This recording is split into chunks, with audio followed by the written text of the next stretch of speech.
Pompey Sound, your hourly update from Fratton Park, sponsored by Piglet's Pantry, the home of award-winning and handmade food on the South Coast.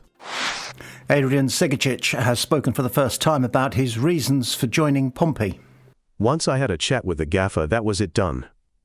I heard about Fratton Park and the fans, and I'm keen to give 110% for them. I'm honestly devastated to be leaving Sydney FC.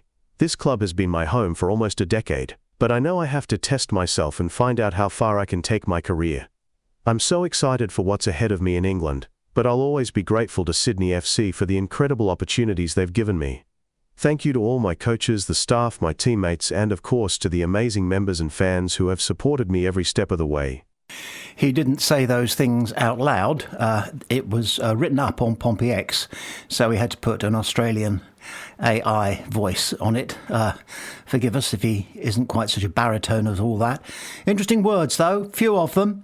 Well, I say interesting, could have been a bit more interesting, but what there was interesting in that, for example, he says that once he'd had a chat with the gaffer. Those are the first words he utters as a Pompey player.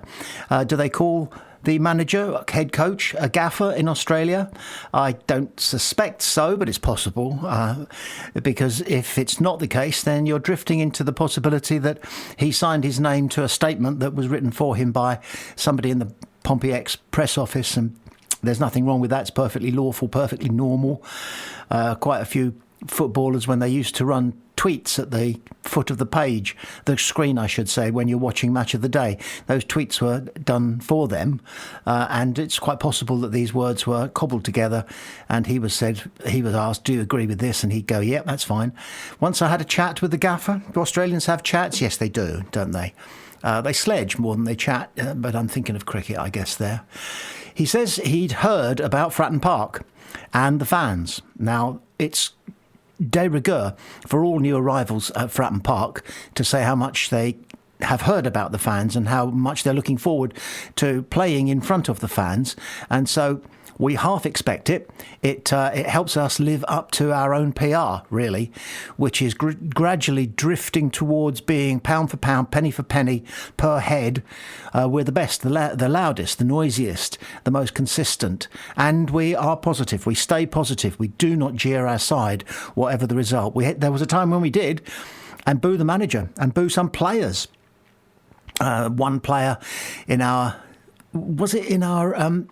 first championship season, or was it I think it was, left the club having received some poor press from some of the few Pompey fans who think that that's worth doing. So it's important that a player, first of all, it says he's delighted to be at Fratton Park. He's really looking forward to playing under the manager, who in this case is called the gaffer, and that he's heard about the fans, and he's keen to give 110% for them. And he may have been tipped the wink that Pompey fans do like players who give 110%. It's also good politics of him, and just plain decency, to say how devastated he is to be leaving Sydney FC. He says, this club has been my home for almost a decade. Well, that's true, although he did spend, I think, a year out on loan was it in Holland? He had a year out on loan. So the club has been his base, has been his paymaster, has been his kind of guardian within the family of football for almost a decade. So that is a wrench.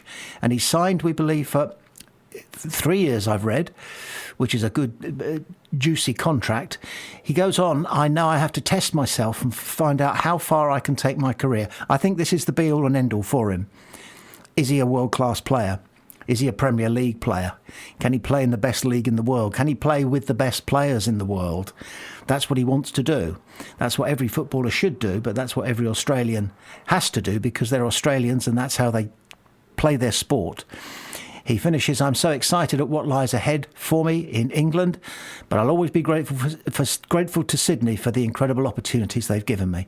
And he finishes by thanking all his coaches and his staff, his teammates, and of course the amazing members and fans who have supported me every step of the way. So that is really seriously professional words from a young man, and we really have our hopes high that we've got ourselves a quality attacking midfielder who's not afraid to go down the right wing. That would absolutely do us double, wouldn't it? John Messino is talking about Pompey's decision to let Christian SAYDEE go. Christian was a popular member of our squad, and I know he'll be missed by staff, players and supporters alike. He's made some important contributions during the past 2 seasons and was someone we loved having at Fratton Park, but he hopefully now has the chance to get some more regular minutes, and we didn't want to stand in the way of that. We thank him for everything he did in a Pompey shirt and wish him nothing but the best for the next stage of his career. He was a popular figure at Fratton Park, wasn't he? He's a Wigan player now, and it will be really interesting to see where they play him. He joined us, remember, he failed a trial under Danny Cowley. Danny Cowley didn't sign him after he'd trialled with us. John Messino trialled him again, had a good look at him and decided to bring him in. But he came in as a striker.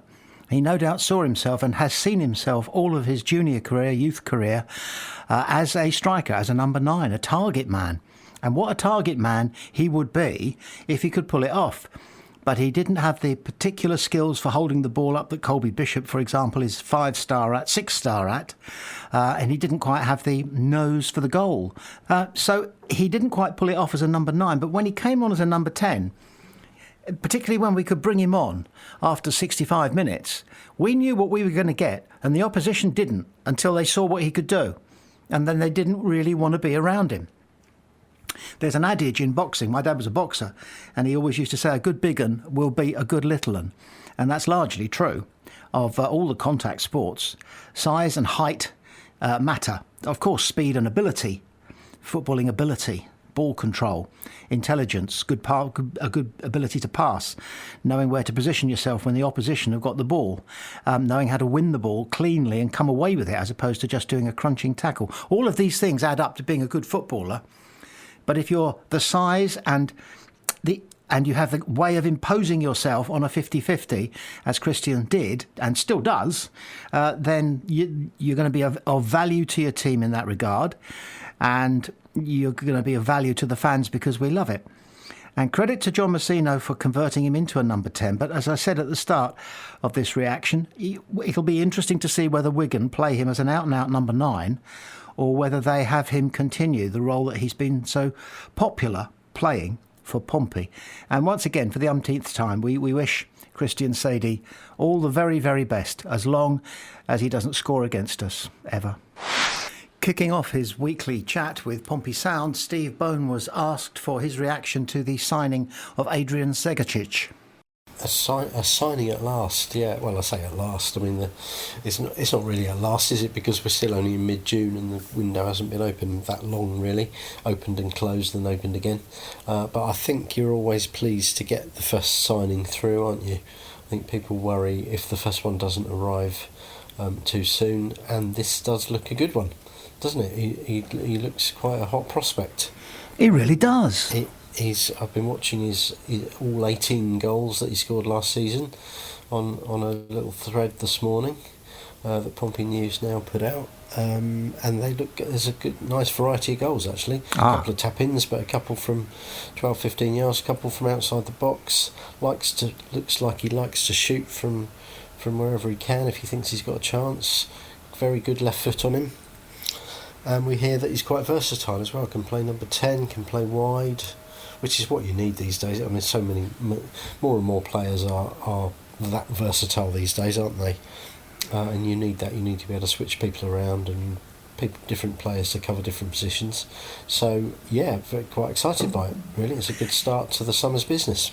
And you can hear the whole of Steve's piece right across Pompey Sound all week, or you can download his podcast. Go to Pompey Sound's podcasts. Nearly forgot the name myself there for a second, and you'll see it listed.